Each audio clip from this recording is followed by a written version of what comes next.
economia está em tudo, no preço do mercado, do pão, da gasolina, no crédito, na verdade, desde a hora que a gente acorda até a hora que vai dormir. E para falar um pouco sobre economia sem economês, eu recebo o mestre em economia, professor Gilberto Braga, aqui no Café com Nescau. Obrigado pela presença, professor, e é uma honra enorme ter o senhor aqui com a gente. Olha, o prazer é meu, eu sei que é uma audiência qualificada e, acima de tudo, a ideia é tentar desmistificar um pouquinho a economia. Estou aqui para dividir com vocês as dúvidas e um pouquinho do que eu sei. O mais bacana, assim, o professor acho que é o primeiro que a gente recebe no Café com Nescau que não tem nenhuma ligação com a política, apesar de entender, né, tudo o que e estudar, né, a relação da economia com a política, ser o primeiro fora da classe política, vamos dizer assim. É, mais ou menos, né? Eu não sou político, mas uma das coisas que a gente aprende na faculdade de economia é a política econômica, e que a gente escuta todo dia o governo tomando decisões que afetam com o nosso bolso, com o dinheiro que a gente tem ou que não tem.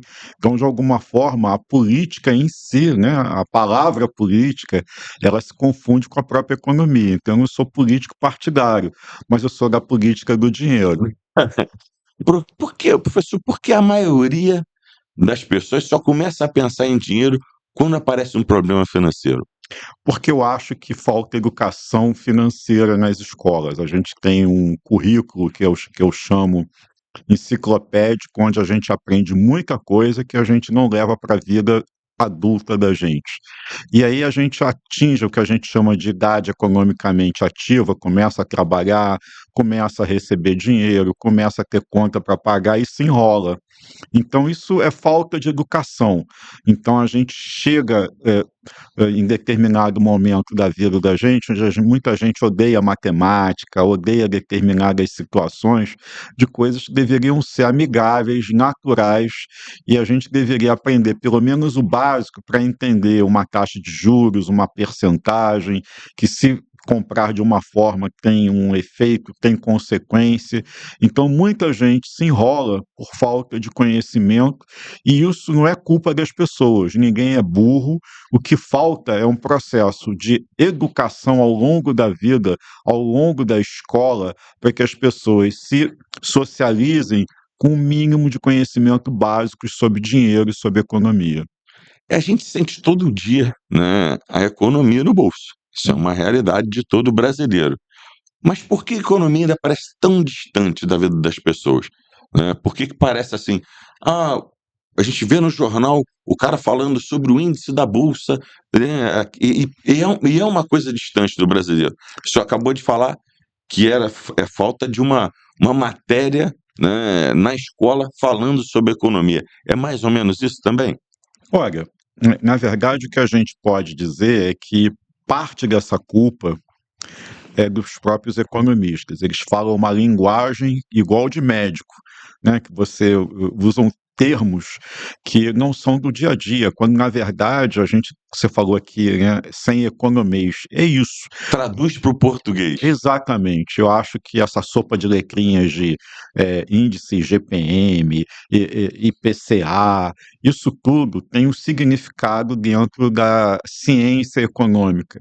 Só que o povo não quer saber de ciência, o povo quer saber que tem que ter dinheiro no bolso para comprar o pão, para pagar a passagem, pagar o aluguel, se vai sobrar dinheiro para ele fazer um agrado no final do mês, uma coisa diferente.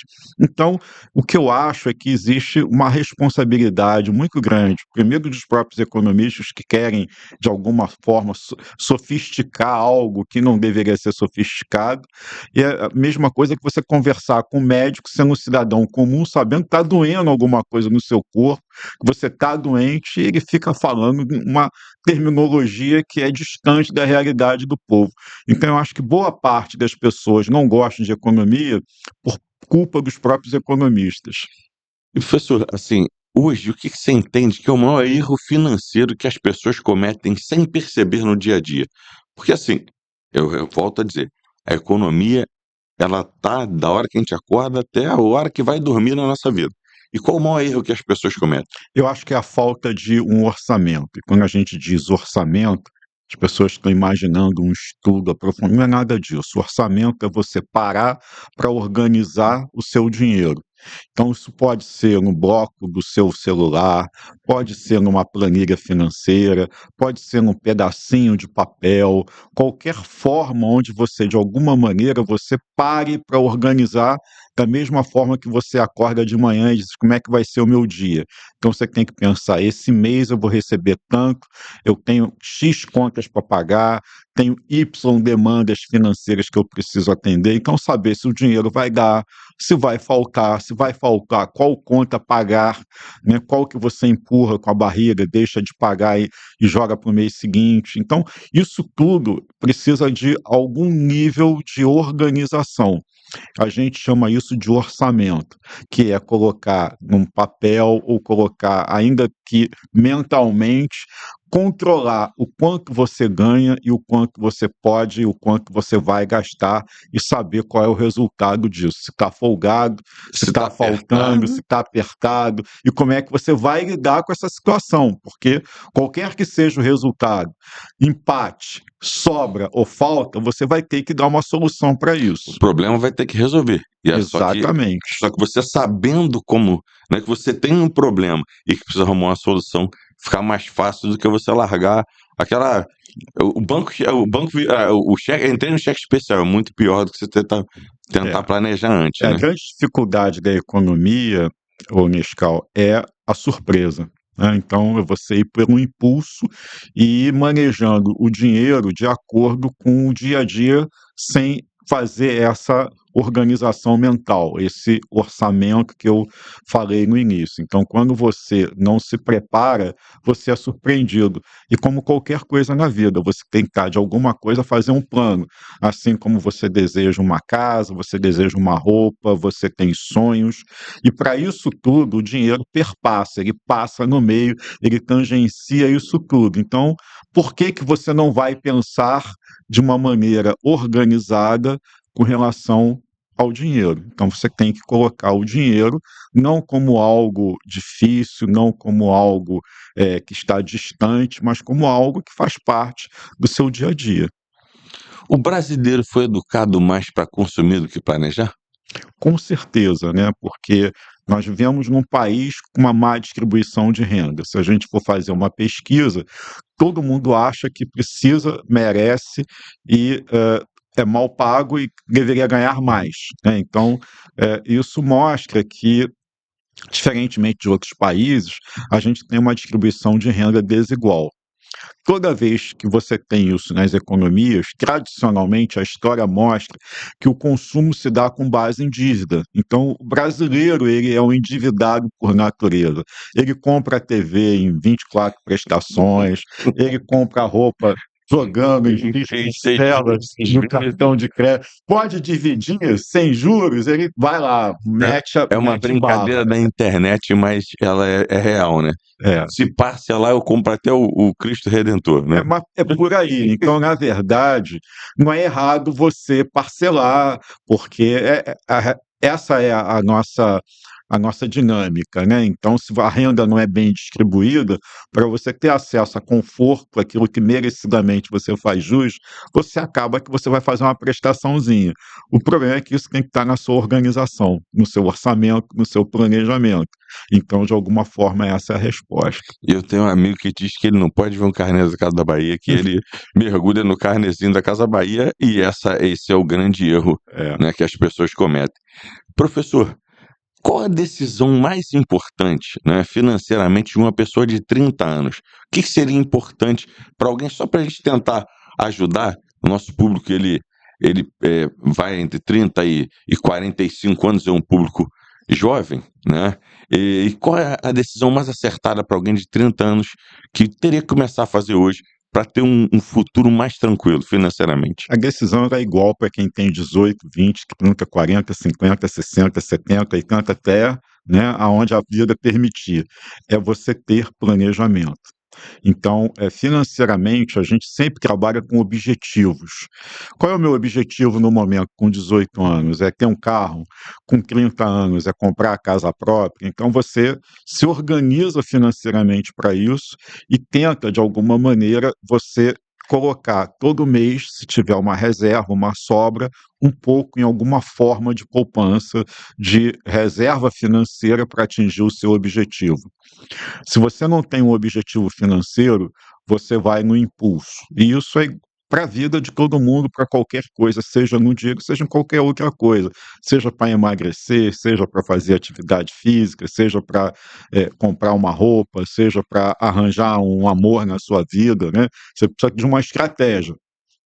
Se você não tem estratégia, você vai ser o tempo todo bombardeado e em algum momento você vai ceder. Então, se você tem um objetivo, meu objetivo é ter um filho, casar, juntar dinheiro para aposentadoria, trocar de carro, fazer uma viagem para o exterior, ou juntar dinheiro para pagar a faculdade do meu filho, do meu neto. Então, em todas as fases da sua vida, você vai ter algum objetivo que implica em poupar, em juntar dinheiro para atingir e realizar esse plano.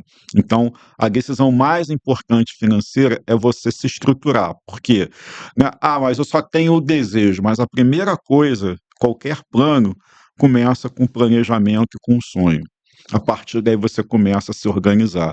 Quanto é que eu posso separar hoje? Se eu não tomar um cafezinho na rua, eu vou economizar quantos reais que eu vou botar no meu cofrinho aqui do meu objetivo financeiro. E aí você começa a fazer esse jogo de negociação mental entre aquilo que você tem, o que você consegue gastar e o que você consegue poupar. O hábito mais importante que o brasileiro precisa criar, então, é poupar. É ter um Um hábito. objetivo, um sonho e atuar de maneira a realizar esses objetivos. Então, a poupança, não no sentido da Não, caderneta da em caderneta si, de poupança mas que rende muito pouco, mas no sentido de você ter alguma maneira de guardar alguma dinheiro. reserva, alguma reserva. Exatamente. Então, assim, dos 18, 20, 30, quem já passou dos 40, dá tempo para todo mundo, basta criar o hábito Com de certeza. poupar. Agora, eu tenho um pensamento que eu gostaria que o senhor me ajudasse a desenhar ele melhor, né? O senhor acha que dá para viver só da aposentadoria pública? Não. Porque você trabalha a vida inteira e quando você se aposenta, tradicionalmente a aposentadoria ela perde o poder aquisitivo, porque ela não é reajustada de acordo com o padrão de vida do momento em que você para de trabalhar ou se aposenta. Então, invariavelmente, se você quiser manter um padrão minimamente decente de vida, se você tiver condições de saúde, você vai continuar trabalhando, né. Então, essa é a realidade do brasileiro. Por isso que se recomenda, para aqueles que podem, que façam uma reserva financeira para complementar a aposentadoria pública a partir do momento que pendurem as chuteiras e parem de trabalhar. Então, se você não formou patrimônio e não tem uma renda extra, fica difícil você manter o padrão que você tinha da época da ativa. É um pensamento que eu coaduno, concordo com o senhor, porque, assim, a gente vive num país, né, que há 40 anos atrás, a média de vida era de 40, 45 anos. Hoje ninguém vive menos de 75. A conta da aposentadoria pública, né, do INSS, ela não vai fechar e nós não vamos conseguir, de maneira nenhuma, reajustar a aposentadoria pública, né, de modo a atender a necessidade do brasileiro, né? Mas aí na matemática ela fecha. Por que que ela acaba fechando? Porque você mexe nos fatores, mexe na equação. E qual é isso? É diminuir o valor da aposentadoria e aumentar o tempo de trabalho para você conquistá-la. Em vez de você gerar mais riqueza para dar mais dinheiro para quem trabalhou e já contribuiu, o que você acaba fazendo? Você diz o seguinte: olha, campeão, você vai ter que trabalhar um pouquinho mais de anos e vai receber menos. Então, quem se aposenta hoje ainda pior, porque vai receber menos do que os seus pais e muito menos que seus avós receberam, Exatamente. para poder completar esse tempo de vida. Então, na verdade, o que acaba acontecendo é o brasileiro está vivendo mais e por uma questão de política pública, os governos não querem pagar o preço político de dizer que precisam mexer no sentido de alguém contribuir mais. Trabalhar mais tempo. Exatamente. Então, de alguma forma, a maneira de você fazer isso é empobrecer o O valor da aposentado, você empobrece o aposentado exatamente. para poder continuar pagando. E aí, na hora de você ter que dar o reajuste da aposentadoria e da pensão, você segura o reajuste. Professor, eu não sei se o senhor concorda, mas eu acho que é uma discussão que nós vamos ter que enfrentar muito breve, né? A questão de você colocar alguém com 60 anos como terceira idade e com alguns benefícios de gratuidade. É uma discussão dura que nós vamos ter que enfrentar. Não dá mais para um indivíduo com 60 anos, eu tenho 53 anos, né? Daqui a 7 anos, eu não vou me considerar como terceira idade. Eu ontem fui ao aniversário do meu tio com 80 anos, sabe? Meu pai tem 77 anos, o senhor olha para o senhor, eu vejo um ser humano com a capacidade completa, né? 100% capaz de contribuir com o Brasil. É, Né? você tem, Realmente, é uma discussão dura. é importante, e você falou dos 40 anos aí, que antigamente era a idade que as pessoas faleciam, se dizia que o ser humano chegava na plenitude intelectual aos 40 anos. Hoje em dia é o contrário, né? Ele chega mais tarde. Chega mais tarde. Então, aos 50, aos 60, ele está no auge da sua experiência intelectual, por assim dizer. Ele pode já não ter totalmente a mesma energia física, mas ele ainda mantém. No Brasil, o que acaba acontecendo com essa política que nós temos é que você força a pessoa a se aposentar porque ela tem medo de perder os direitos dela. E muita gente não consegue voltar para o mercado de trabalho. Então, você condena a aposentadoria por conta de querer garantir um benefício público, né, de receber uma pensão, receber aquilo que você contribuiu, aos 60 anos, quando o brasileiro está no auge da plenitude intelectual, ele deixa de passar esse conhecimento para as novas gerações.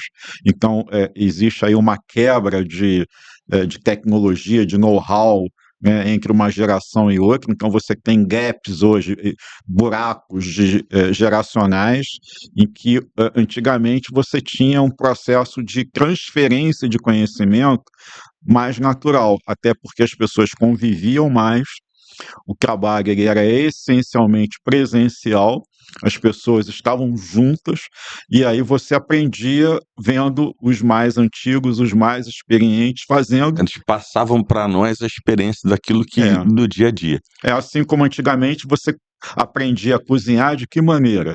Vendo as vovós que passaram para as mamães e que agora passam para as pessoas que chegam na idade adulta.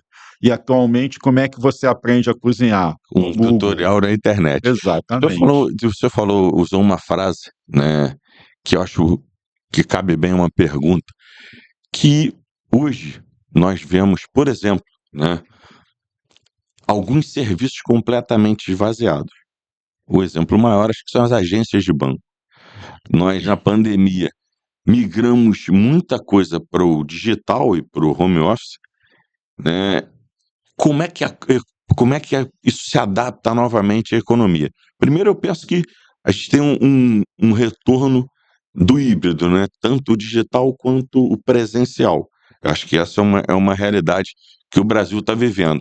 Foi necessário, na época da pandemia, essa migração 100% para o home office. Hoje a gente vê um pouco do retorno disso. Como é que a economia se adaptou? Olha, a economia, ela, assim como nesse período da pandemia, como a questão das agências bancárias, ela vai se transformando, assim como antigamente a gente não tinha o celular, você ligava para um escritório, para algum lugar comercial, tinha uma pessoa que ocupava uma função primordial, chamada telefonista, né? Aquela pessoa que atendia e distribuía para os ramais internos, Exa né, as ligações telefônicas. Então, esse tipo de função desaparece, assim como várias outras funções bancárias desaparecem. Por outro lado, a tecnologia, ela permite que muita gente se torne empreendedora, que muita gente tenha o seu marketplace, a sua loja virtual, sem precisar ter um espaço físico, sem precisar alugar uma loja no meio da rua. Então, existe uma transformação. Então, muita gente que trabalhava em banco virou motorista de aplicativo ou virou empreendedor e muita gente obteve sucessos, outros não. Então, esse é um processo natural da vida profissional, da transformação cultural e social, e, por que não dizer, econômica. Então, muitos empregos e funções morrem e outros tantos nascem em função da mudança dos tempos. Assim como no passado você tinha máquina fotográfica com filme, passou para máquina digital, e hoje o seu celular faz filmes e está filmando esse podcast. É, a evolução do tempo e a economia se adapta, assim como o homem vai se adaptando e criando, né, novos espaços para que os que ficaram em aberto, né, não sejam um problema para a humanidade, né? Mais ou menos Antigamente os isso. garotos propagandas eram os atores, né, então a gente guardava, fotos, colecionava. Hoje são os influencers, né, são as pessoas que têm milhões de seguidores na internet e que nunca fizeram uma novela, nunca, foram artistas de TV, de rádio, e são famosos e justamente porque fazem o uso dessas novas tecnologias com muito Usam mais as redes com propriedade. muito mais propriedade que os atores. Exatamente. É. Professor, quem tem renda mais baixa e precisa parcelar compras, está tomando uma decisão errada ou isso é uma estratégia que pode ser possível? Isso é uma estratégia, né, a gente já mencionou aqui que o parcelamento faz parte da vida do brasileiro, e o importante é que ele tenha o domínio da parcela. Ele sabe que ele precisa saber se isso cabe, se está sob seu controle, se dá no seu orçamento ou se vai faltar dinheiro no final do mês. Vou te dar um exemplo, bem interessante aqui que é algo que sempre me perguntam, em entrevistas, em etc. Vale mais a pena fazer a pergunta para você, depois a gente debate aqui. Comprar ou alugar um imóvel? Essa é uma pergunta que eu ia fazer para o senhor. Vale mais a pena comprar o lugar. Nós, né, quem tem 50 e poucos anos como eu, e o brasileiro sempre teve o sonho da casa própria. Uhum. Lar docilar. Lar docilar. Agora, você, para não comprar o imóvel, precisa guardar o dinheiro e aplicar ele de forma correta. Porque se você pega o imóvel, o dinheiro lá do teu imóvel, e investe ele só na poupança, não vai funcionar. A conta não vai fechar. Aquele dinheiro não vai render o suficiente. E é por isso que eu sou favorável a colocar na grade curricular aula de educação financeira para o brasileiro entender que existem investimentos muito melhor do que o aluguel. Mas aí depende mais uma vez da cabeça e de como a pessoa vai utilizar aquele dinheiro guardado. Eu não respondi, vou devolver para o senhor, que é o especialista. Comprar ou alugar? Vamos lá. Imagina, só fazer um exercício aqui, que você tivesse R$ 300.000 disponíveis e você tem que decidir. Você pode comprar um imóvel ou você pode investir esse dinheiro no banco e alugar, né? Matematicamente, se você for fazer a conta da remuneração da renda fixa, ou seja, aquele investimento financeiro, em títulos públicos que não tem, risco, e que vai render menos do que investimentos arriscados, mas que vai render bem, e você comparar o aluguel, vale mais a pena você, em vez de comprar, você alugar, pagar para alguém para morar e investir no mercado financeiro. Tá? Com R$ 300.000. Com R$ 300.000. Pode ser qualquer valor, estou usando R$ 300.000 para Sim, conta eu ficar. estou aqui fazendo uma consultoria online, ao vivo. Uma conta aqui mais redonda. Agora, imagina o seguinte, por outro lado, com R$ 300.000, você primeiro pode comprar um imóvel de R$ 300.000, certo? Segundo, com R$ 300.000, você pode comprar um imóvel financiado. E aí, com R$ 300.000, você consegue comprar, que isso signifique mais ou menos 30%, 20 e poucos por cento, um imóvel de R$ 1.000.000. Então, com R$ 300.000, você pode fazer o que a gente em economia chama, você está se alavancando. E aí você vai pagar, em vez de pagar o aluguel, você vai pagar a prestação do sistema financeiro habitacional por mês. Ela começa cara, mas progressivamente ela cai, e em aproximadamente 2 anos, o valor da prestação é menor do que o valor do aluguel, nessas condições que eu estou colocando, pegando as tábuas aí financeiras usuais que se utiliza na Caixa Econômica, no Banco do Brasil, e nos bancões que têm carteira de crédito habitacional. Então, o que acontece? Se você souber se organizar, fazer o seu planejamento, essa conta de que vale a pena, é melhor alugar e deixar o dinheiro rendendo no banco, ela é falsa. Segundo, porque você está comprando com 300 mil algo que vale 1 milhão. Então, você está usando o dinheiro de alguém, tá certo? Outra coisa é essa questão que você falou do sonho do brasileiro. Então, só para colocar aqui. Então, vale a pena comprar o imóvel que é teu Sim, e nessa conta, né? Pegando um bom financiamento, uma boa taxa, você dá a entrada nos 300 mil, financia o imóvel em 2 anos. se você se aperta no começo. Sim, mas a vida toda todo mundo tem um sacrifício para aquilo que poder. eu falei do objetivo. É o objetivo. E outra coisa que é um valor intrínseco que os economistas desprezam, que é o valor da segurança. O que é você ter dinheiro investido no banco? Não é nada, mas o que é você ter um teto? Uma casa, se acontece algum problema, o financiamento é quitado. O proprietário morreu, você vai deixar para os seus filhos, para os seus herdeiros, né? Então, o sistema financeiro já tem o seguro morte dentro da prestação. Seguro prestamista. Exatamente. Então, você tem algo que, numa emergência, não vai valer 300, vai valer 1 milhão. Vai valer 1 milhão. Para você negociar, né? Então, eu estou devendo, tudo bem, mas você vai ali fazer uma conta de quitar a dívida e vender o imóvel, vai sobrar um troco maior do que os 300 mil com rendimentos da renda fixa. Então, num certo sentido, é sempre bom comprar pelo menos um imóvel, que é o imóvel que você tem, que é um imóvel de segurança, e que te dá um conforto se você ficar desempregado, que é algo que não é precificado na conta dos economistas. Se vem uma doença e você tem que interromper o seu trabalho, ou vai ter uma perda temporária de renda que não está na conta dos economistas. Então, tem situações que acontecem na vida das pessoas que elas não são mensuradas financeiramente, mas que a gente sabe que elas existem.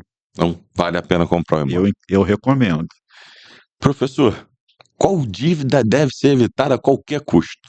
A dívida que você não consegue pagar e a dívida que você faz sem saber. E é muito comum as pessoas entrarem no shopping center, por exemplo, olhar. Vou dar um exemplo aqui, uma mulher entra e vê uma rasteirinha numa promoção imperdível. Eu tenho que comprar, né? Uma janela de oportunidade. Exatamente. Olha, isso aqui custava X, está numa liquidação imperdível, porque baixou, está pela metade do preço, tem o meu número e acaba amanhã, eu vou levar. E aí aquela coisa, eu trabalhei, eu ganhei, eu mereço, eu vou me dar de presente.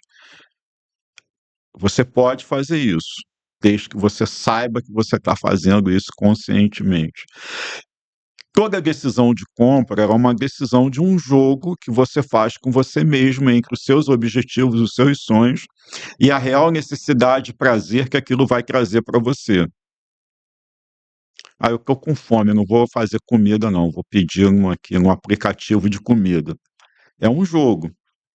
Normalmente, se você vai fazer uma refeição que custa 50, 100, 200 reais no aplicativo de comida, se você parar para pensar, se eu fosse no supermercado comprar os ingredientes e preparar em casa, quanto isso ia me custar? Normalmente vai custar 1/4 do valor que você vai gastar. Então é tudo um jogo de o quanto eu estou disposto a fazer sacrifícios para atingir o meu objetivo, o quanto eu acho que nesse momento eu posso me dar esse prazer de pedir a comida e não preparar em casa. Um exemplo típico, fazer uma pizza. Você pode comprar a massa, você pode comprar o tomate, o queijo, o recheio que você quer colocar, o sabor, né? Ele vai custar certamente 1/4 do valor que você paga na entrega. É quando você vai ao mercado. Quando você vai ao mercado, olha o preço da massa, do queijo, e pede a pizza, você vê que uma pizza não pode custar R$90. Para entregar a pizza, cobra R$90. Aí você faz a pizza por 20. É muito simples. Tem algum hábito simples que mudaria a vida das pessoas? Disciplina financeira, né, disciplina financeira, assim como você todo dia acorda, lava o rosto, escova os dentes. Então ter disciplina financeira é algo que tem que estar incorporado na vida de qualquer cidadão comum. Por que isso? Como você disse na abertura da nossa do nosso podcast, do nosso bate-papo, está presente o tempo todo, 24 horas. E você só errou numa coisa, não é desde a hora que você acorda a hora que você vai dormir, não, nas 24 horas, porque a dívida ou o rendimento não param enquanto Não, você dorme, o dinheiro não. continua trabalhando a favor ou contra Ou você. contra, não tem jeito. E assim, professor, por que que entender dinheiro ainda parece um pouco distante para a maioria da população? Eu acho que justamente por conta disso tudo, porque as pessoas tentam fazer disso algo que é como se não fosse algo comum. Você tem que tratar o dinheiro como você trata qualquer coisa na vida, né, algo que é próximo, que é simples, e não pode ser complicado, tem que ser descomplicado. Então, toda vez que as pessoas começam a falar em taxa de juros, equações a matemática é uma ferramenta importante, a gente precisa entender o básico da matemática, mas é uma linguagem, assim como você aprende a andar de bicicleta, como alguns aprendem uma língua, como você aprende um ofício. Não existe pessoa burra ou incapaz de não aprender o básico da matemática que você precisa para ter relação com o dinheiro. Ela é acessível a qualquer pessoa, inclusive, se eu posso dizer isso aqui sem fazer nenhum ataque a ninguém, as pessoas burras. Todo mundo aprende matemática. Se quiser, se tiver um mínimo. Tem que cuidar do trauma da escola, quem trouxe trauma de matemática. Alguns não trouxeram, outros sim. Né? Então, eu, por exemplo, eu lido muito com justiça, sou perito judicial. A maioria dos advogados com quem eu trabalho dizem para mim que foram fazer direito para nunca mais ver matemática na vida. E são brilhantes escritores, famosos, pessoas que estão aí dando entrevistas, criminalistas, advogados societários. E é uma loucura como as pessoas, às vezes, mesmo brilhantes e ricas, bem-sucedidas, elas odeiam a matemática. Na verdade, a matemática é uma ferramenta como outra qualquer. Não tem como fugir da matemática todos os dias. E educação financeira muda o destino econômico de uma pessoa? Com certeza, né? Acho que você ter objetivos, e eu posso te dar isso como exemplo, na minha vida pessoal, financeiramente, eu sempre coloquei objetivos. Comprar um carro, comprar uma casa, ter o dinheiro da escola dos filhos, ter um orçamento, fazer uma viagem, então todo mês eu vou sobrar um pouquinho aqui para ter dinheiro nas férias. E nisso eu faço esse jogo assim: olha, esse final de semana a gente vai comer em casa, não vamos comer na rua. Por quê? Porque eu preciso guardar X reais para poder viajar nas férias. Então, é esse jogo que a gente precisa A fazer. diferença é gritante. Essa matemática do comer em casa e comer na rua, quando você chega no final do mês e faz a conta, ela é absurda, Um né. cafezinho, quem tem o hábito de tomar um cafezinho na padaria, no botequim da esquina, faz muita diferença. Quem fuma, né, se puder fumar menos, ó, melhor parar de Não, fumar, melhor não fumar. são gastos que você tem, né, ou então aquela pessoa que já cria o hábito, chega extenuado porque pegou uma, 2, 3 condições para chegar no trabalho. Aí antes de subir, não sei o quê, tem que fumar um cigarro, tomar um cafezinho ou comer um pãozinho com uma média na padaria da esquina. Se você traz o pão de casa e traz um achocolatado da vida, né, um Nescau da vida, né, E já economiza muito. desculpa a redundância da piada, aí você economiza, porque quanto é levar o pãozinho de casa, né, o sanduíche? Então, certamente sai a metade do que você vai gastar na padaria da São hábitos esquina. que a gente consegue economizar muito. Professor, se eu pudesse ensinar 3 lições financeiras, já acabou de falar uma, né, que ajudariam todo brasileiro, quais seriam elas? Olha, eu acho que primeiro a gente precisa acreditar no Brasil, né, parece, absurdo, mas eu vejo muitas pessoas sem fé, então acho que precisa ter fé, acreditar no Brasil, acreditar em si mesmo, porque eu acho isso fundamental para o país dar certo, para você dar certo. né? Eu sou sempre muito positivo, proativo e acho que o bem sempre vence o mal. A gente pode sofrer maldade, a gente pode ser traído, a gente pode perder até dinheiro, mas eu sempre acredito que o bem vence e eu sempre faço as minhas ações tentando acertar e ajudar o próximo, né? Acho que financeiramente, eu levo isso para as minhas decisões financeiras também. Eu nunca acho que eu vou ganhar sozinho e nunca acho que eu vou passar a perna em ninguém. Na minha empresa de consultoria, no meu escritório, eu divido os lucros, eu sempre partilho o que eu posso.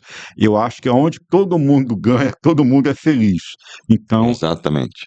é, é, É sempre bom a gente poder ajudar as pessoas, né? Eu também partilho do mesmo pensamento que o senhor. É sempre bom trazer as pessoas juntos.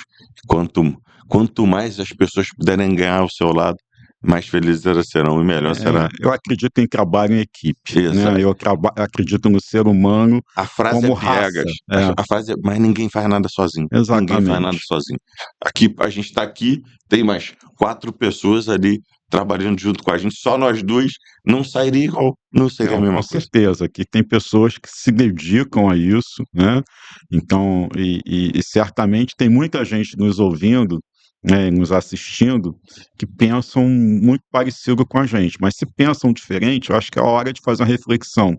Eu acho que dinheiro não cai do céu, é outra frase feita, né? Então, acho que a gente tem que trabalhar duro e acreditar que vem, né? Então, uma das coisas que, dentro dessa filosofia, quando fala assim, ter um objetivo, não é só o objetivo do eu desejo. A gente deseja muita coisa, né? Desde uma Ferrari vermelha, bonita, reluzente, mas se eu puder começar com um carrinho popular é melhor, entendeu? Porque um dia, quem sabe, você chega a ter uma Ferrari. Então, acho que você tem que mentalizar. Quando a sua mente está preparada para isso, a educação financeira ela começa dentro do cérebro da gente. É isso. Professor, mesmo sendo economista, você já cometeu algum erro financeiro importante? Vários, né, vários. Eu acho que a gente comete vários erros importantes e como na vida, você tem que aprender com os erros, né, então, eu acho que todos nós compramos por impulso em algum momento, compramos coisas que não deveríamos e hoje em dia a gente tem uma compulsão muito grande das compras online, né, porque o tempo todo você é bombardeado, né, então vem os sites chineses, vem aquelas coisas que você de repente vê, olha que ideia genial, não tinha pensado nisso, né? Então eu outro dia eu mesmo comprei lá para minha casa, vou dar um exemplo aqui, um negócio que faz essa cebola igual de um restaurante australiano, né? Que corta, que não sei o quê. Cara, a gente nunca usou. Eu me dei conta que ela tá há 3 anos lá no meu armário, entendeu? E quando eu E comprei, nunca eu saiu do achei que armário. aquilo era super inteligente, a coisa que ia mudar a minha vida, entendeu? E a Compra, Têmis, a minha mulher, olha pra mim, não sei por que você comprou isso. foi, foi no É, impulso e nunca usou. foi. Não, e tem coisas assim, né? Quer ver uma coisa que é muito interessante? Eu tenho uma esteira ergonômica na minha casa que a minha mulher me deu de presente. Eu nunca usei. Essa a esteira normalmente vira cabide de. É onde a gente pendura a toalha na varanda lá de casa, entendeu? É, É. Então, assim, eu nunca usei, porque eu odeio essa esteira dentro de casa. Eu gosto de caminhar na rua, eu caminho muito, eu faço atividade física, mas caminhar em esteira dentro de casa não é o meu forte, entendeu? Mas, assim, foi comprado uma coisa cara, com um melhor presente que um foi presente recebido que a com melhor muito das carinho. coisas, então, a minha esposa usa. Eu nunca usei. E isso gera uma discussão conjugal permanente, entendeu? Vamos falar um pouco de economia macro, Uhum. professor, Vamos. né, para a gente entender, né? Se você tivesse que explicar para alguém da sua família em uma conversa de domingo, como é que está a economia do Brasil hoje? Mais ou menos, né, a gente já teve pior, ela está melhorando, esse ano de 2026 que nós estamos, é um ano em que a inflação tende a cair, a economia tende a crescer pouco, e nós temos um ano difícil, que é um ano de eleição, um ano de muita pressão de despesas, de gastos públicos. Os administradores, né, a gente tem eleições que a gente chama gerais, né, então você vai votar, só não vota para vereador, mas de deputado estadual, presidente da república, você vota. Então, uma época de muita pressão os dirigentes, os nossos governantes tentando entregar obras para se materializarem politicamente, né, para terem ali plataformas eleitorais. Por outro lado, isso é um momento de indefinição para a economia, porque você não sabe quem vai chegar, não sabe quais são os planos, qual é a regra, qual é a política econômica dos candidatos, né? Muitas promessas são feitas, então o que que é promessa factível, o que é possível de ser realizado, o que que é meramente jogo da campanha eleitoral e que depois não se concretiza, né? Então, isso tudo é inibidor de investimentos, a não ser aquela empresa, aquela pessoa que já está atuando no ramo e que vai muito bem, que independe de quem vai ser o governador, quem vai ser o deputado, quem vai ser o senador, o presidente da República, o negócio dela anda sozinho. Mas quem depende de financiamento, quem depende de estímulo, de política pública, fica sempre com o pé atrás, né? Nós temos um mundo complicado nesse 2026, com o presidente dos Estados Unidos com uma política externa e militar que ninguém sabe qual é o fim, se mete ali, se mete acolá, então tem Venezuela, tem Cuba pela frente, guerra, invasão do Irã. Isso tudo é muito complicado dentro desse mapa geopolítico, tarifas sobre taxas no comércio internacional. Então, às vezes, você está aqui, você não pode não estar imaginando como é que isso afeta a sua vida, mas afeta, porque afeta o mundo inteiro, né? Então, por exemplo, a guerra do Irã, né, com Israel e Estados Unidos, afeta o preço do petróleo. E petróleo é algo que está presente em tudo na sua vida. Qualquer matéria-prima leva em conta o petróleo. Se aumenta o preço do petróleo, aumenta o custo de produção Hoje eu vi mundial. alguém dizer assim, não, mas nós temos poucos negócios com o Irã. Nós, tudo bem. O Brasil, tudo bem. Mas o mundo tem negócio com petróleo e se afeta o preço do petróleo, afeta a economia nossa aqui dentro do país, concorda? Concordo, o Irã é um grande cliente do Brasil, né? Compra muitos grãos daqui, nós recebemos fertilizantes de lá, então existe uma relação comercial direta, sem contar que o Irã faz parte do BRICS, que é esse grupo de países em desenvolvimento que buscam um lugar ao sol, junto com o Brasil, junto com a China, com a Rússia e etc. Então, o que nós temos é uma relação complexa para a economia. O Brasil, então, esse ano, ele deve ter uma inflação mais baixa, para colocar algum número, algum pouco de matemática nessa conversa, é algo em torno de 4% de inflação e um crescimento do PIB de 2%, para falar números muito macros e muito redondos. Então, ainda que a economia cresça, a gente vai ter uma inflação crescendo o dobro que está crescendo a economia. Então, isso é um ambiente de cuidado, né, um ambiente que a gente precisa olhar com bastante, eu diria assim, atenção da conjuntura, quando a gente conjuntura as notícias do dia a dia, porque um dia vem a notícia boa, no outro dia vem a notícia ruim, né? Então, a bolsa, o câmbio, isso tudo, a tomada, o momento exato da tomada de decisão interfere positiva ou negativamente para as pessoas. Às vezes você espera 2, 3 dias a taxa no banco está Tá melhor, melhor. daqui 2, 3 dias a taxa está pior. Então tem que acertar aquele momento certo. Para isso, tem que ser um bom observador das notícias, da economia, do que está acontecendo no mundo, do que está acontecendo no Brasil, das pesquisas eleitorais, como é que está ali a correlação, né? Então isso tudo interfere no comportamento futuro. Então a gente precisa tomar cuidado. É um ano que tende a ser um ano bom, né? Não vai ser dos piores, mas está longe de ser um ano muito bom. Muito bom. O Brasil precisa crescer mais para cuidar das suas mazelas, ter mais dinheiro sobrando, ter mais controle do gasto público. A gente gasta mais do que o dinheiro que a gente tem, que a gente arrecada, né? O Brasil, a receita, o salário do país é o que ele cobra de tributos. E ele sobretaxa demais o brasileiro e as atividades empresariais. Assim, a próxima pergunta é o seguinte: seria, né? Você já respondeu. O Brasil cresce menos que poderia. A Sim. gente já sabe. O que trava esse crescimento, professor? a despesa pública, né? Então, nós temos No Brasil não faz o dever de não casa. faz o dever Tudo de que a gente casa. falou aqui, o Brasil não faz. Não faz. Na verdade, a Constituição de 1988, uma Constituição chamada de Cidadã, era uma Constituição que colocou praticamente tudo como obrigação do Estado: saúde, educação, segurança, direito à velhice, aposentadoria. Então, se você começa a comparar o Brasil com os outros países, tem lugar que a educação não é pública, que a saúde não é pública, que não tem aposentadoria. Não estou dizendo que a gente precisa cortar isso tudo aqui, mas é preciso reequilibrar essas despesas. E ao longo dos anos, ao invés da gente tirar o peso do Estado, a gente aumenta. Cada vez mais vira obrigação do Estado. Você falou agora há pouco na nossa bate-papo, gratuidades.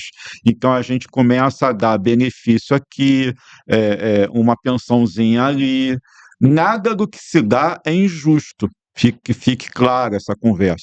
Só que você só pode dar aquilo que você tem, e o Brasil dá o que não tem. Aí o custo fica elevado demais e a gente acaba pagando a conta por costumes que nós mesmos criamos. Então, é uma equação difícil da gente fechar, né? A gente vai ter que fazer reformas muito profundas num curto espaço de tempo para o Brasil voltar a crescer de maneira satisfatória.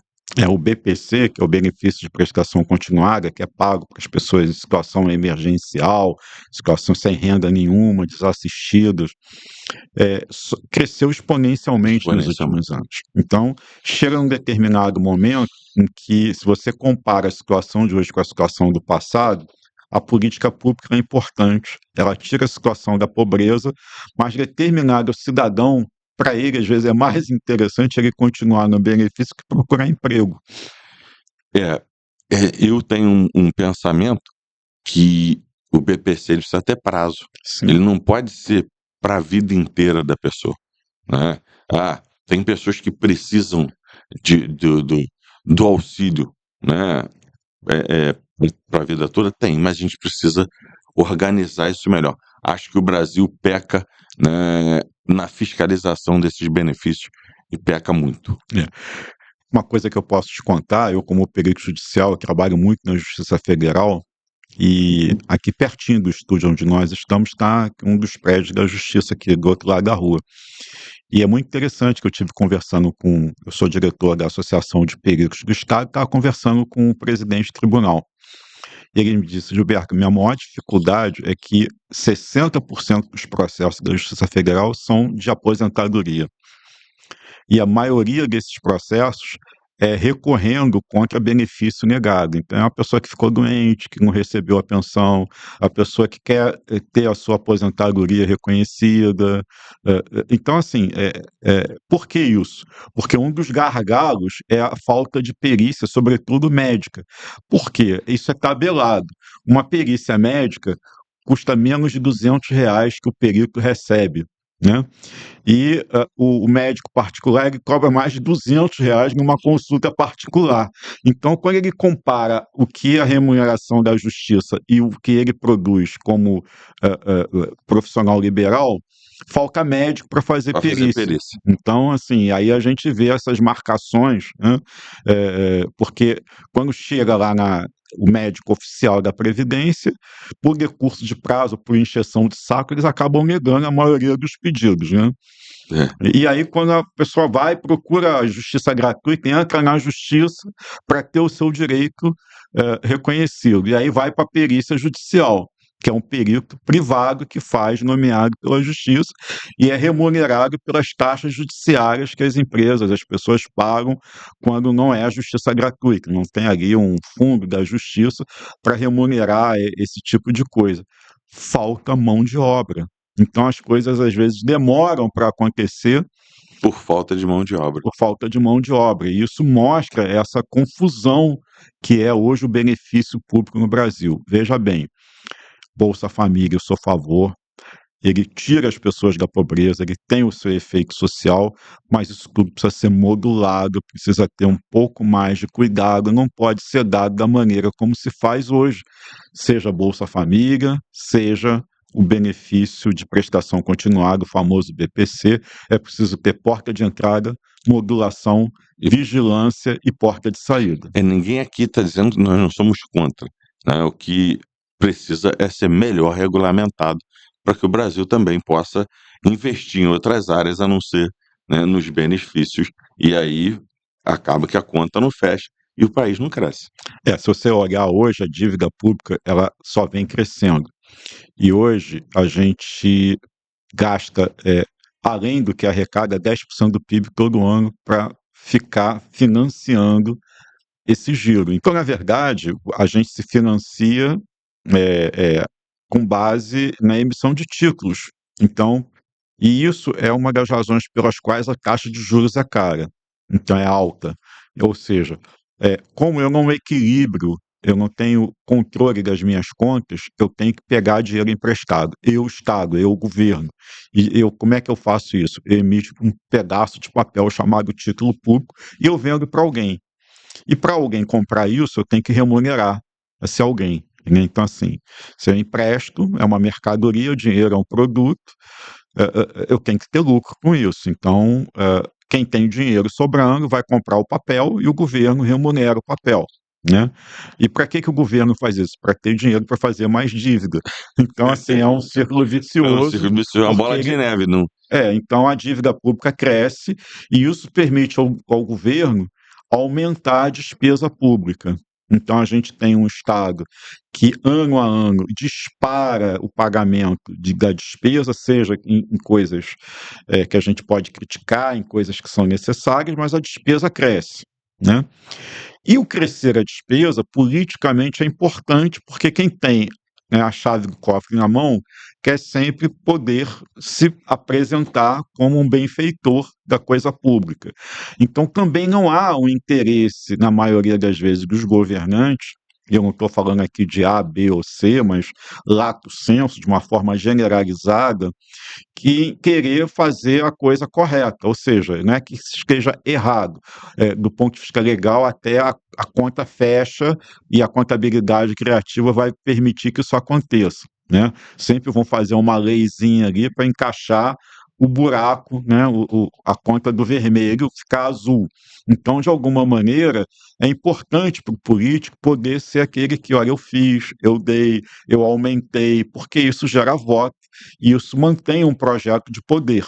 Então, de alguma forma, a gente vive um dilema que fazer o que os manuais de economia determinam, que é você equilibrar as contas, implica em você fazer maldade, que é cortar aquilo que tira voto, que é cortar aquilo que não dá voto, que é, de alguma maneira, você fazer algo que não é popularmente bem visto, porque sempre vai desagradar um grupo ou uma região. Professor, a gente está chegando no final, né? No final aqui do nosso tempo, acho que vai. A gente já, mesmo, pô, eu nem senti. Foi tão rápido que primeiro eu quero convidar o senhor já para a gente voltar em breve, né? Para o senhor falar mais. Tem uma condição, só se fizer sucesso. Não, né? vai fazer sucesso com certeza. A gente não falou de futebol. Pois é, né? Não falamos de política, não falamos do nosso Flamengo. A gente está aqui, o senhor está dando uma aula de economia. Chega uma parte das que eu mais gosto, eu vou falar uma palavra e o senhor responde, para a gente poder finalizar o podcast. Finalizar, não. Remarcar mais um daqui a alguns dias e no finalzinho a gente faz esse jogo de palavras. Futuro. Futuro é o que vem de melhor por aí. É o que vem de melhor por aí. Aposentadoria. Aposentadoria é só quando não der mais para fazer. Eu sou ativo o tempo todo, não me aposento nunca. Eu também, acho que eu penso que muito parecido contigo. Planejamento. Necessário e indispensável para a vida. Independência financeira. Um direito de todo brasileiro. Um direito de todo brasileiro. Desigualdade. Precisamos acabar com elas. Potencial. É o que o brasileiro tem de melhor, a sua criatividade. Esperança. Sempre um Brasil melhor. Sempre um Brasil melhor. Família. Tudo. Tudo. Trabalho. Necessário, dignifica. Dignifica o homem. O Brasil daqui a 10 anos. Se Deus quiser, muito melhor do que hoje. Fé. Em Deus e na vida. Fé em Deus, fé na vida. Gente, a gente está chegando no final de um podcast aqui que eu considero, né, maravilhoso. Queria agradecer ao professor Gilberto Braga, deixar aqui as suas considerações finais e aguardo vocês daqui a pouco em mais um Café com Nescau. Olha, eu queria primeiro me colocar à disposição de todo mundo que te acompanha aqui no Café com Nescau. Aqueles que tiverem dúvida, já que você está me convidando para um próximo podcast, mandem as suas perguntas, as suas dúvidas. A ideia aqui é a gente não falar de sopa de letrinhas, nem de economias, falar em coisas simples. Acima de tudo, eu sempre prezo, né? As pessoas não me conhecem, mas eu dei muito curso para a Rede Globo.